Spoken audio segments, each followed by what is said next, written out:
Saya ingin bicara tentang doa berdampak pada bangsa-bangsa. Saya yakin Tuhan ingin mengubah bangsa-bangsa. Dia ingin bangsa-bangsa mengenal Dia dan mengikuti Dia serta mencari rupanya. Saya ingin berbicara tentang doa seperti itu hari ini. Alkitab menyebutkan bahwa Salomon berdoa setelah kuil dibangun. Api dari Tuhan turun dan menghabiskan persembahan setelah berdoa. Dan Anda tahu, saya percaya api Tuhan akan turun pada bangsa-bangsa selamanya. Ketika kita telah berdoa dan setelah kuil dibangun dan Salomon berdoa, api dari Tuhan turun. Yang kita butuhkan hari ini adalah api Tuhan di negara-negara dunia, di negaraku, di negaramu. Kita perlu melihat api Tuhan menyala, kita perlu melihat kebangkitan rohani yang besar. Tuhan mencari semua orang, laki-laki atau wanita, siapa yang berdoa. Ketika temukan orang seperti itu, dia lakukan hal luar biasa. Saya di Rumania beberapa tahun lalu dan melihat api Tuhan menyala. Seperti berjalan ke dalam buku sejarah dan melihat apa yang telah saya baca tentang kebangkitan dan gerakan roh Tuhan.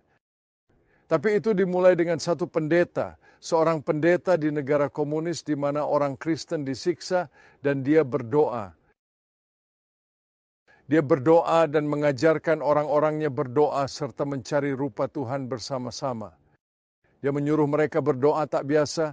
Dia berkata, berdoalah agar suatu hari kita berdiri di stadion besar dan memberitakan Injil Yesus Kristus. Berdoalah agar suatu hari di media massa kita akan menyebarkan Injil Yesus Kristus. Mereka berkata, pendeta itu tak mungkin terjadi. Dia bilang, dengan manusia itu mustahil. Tetapi dengan Tuhan, segala sesuatu adalah mungkin. Anda berdoa, Anda mencari rupa Tuhan. Mereka berdoa dan mereka berdoa dan mereka berdoa dan mereka berdoa. Dan dalam satu momen mukjizat, Tuhan mengubah segalanya. Sebuah revolusi yang tidak terduga terjadi di Rumania. Dan itu terjadi karena seorang pendeta Kristen ditangkap. Orang-orang Kristen mencoba melindunginya. Ya, banyak yang ditembak. Ketika itu terjadi, saya ingin Anda tahu banyaknya orang di alun-alun. Bukan orang Kristen, bukan orang yang ke gereja, tak beragama, banyak di antara mereka. Tapi seorang teman saya berkhotbah. Dan ketika dia mulai berkhotbah, orang banyak mulai berseru, ada Tuhan, ada Tuhan, ada Tuhan. Dan ini menyebar ke setiap pusat metropolitan utama di negara tersebut. Dan seolah-olah hati dan mata seluruh populasi terbuka mencari jawaban tentang identitas sejati Tuhan itu. Seorang pendeta berdoa mencari rupa Tuhan serta mengajarkan orang-orangnya berdoa. Meskipun dia diasingkan, mereka berdoa terus tanpa henti dan berdoa lagi. Dan Tuhan bergerak dan mengubah bangsa tersebut. Oh, saya katakan kepada Anda, doa dapat mempengaruhi sebuah bangsa.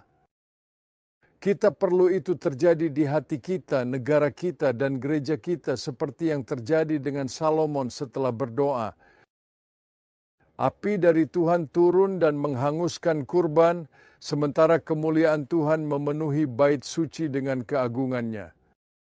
Marilah berdoa supaya kemuliaan Tuhan memenuhi bait ini. Tubuh kita menjadi korban hidup. Kita akan terus berdoa sampai kita benar-benar yakin bahwa bangsa kita akan terpengaruh oleh api yang sedang membara di dalam hati saya dan hati Anda.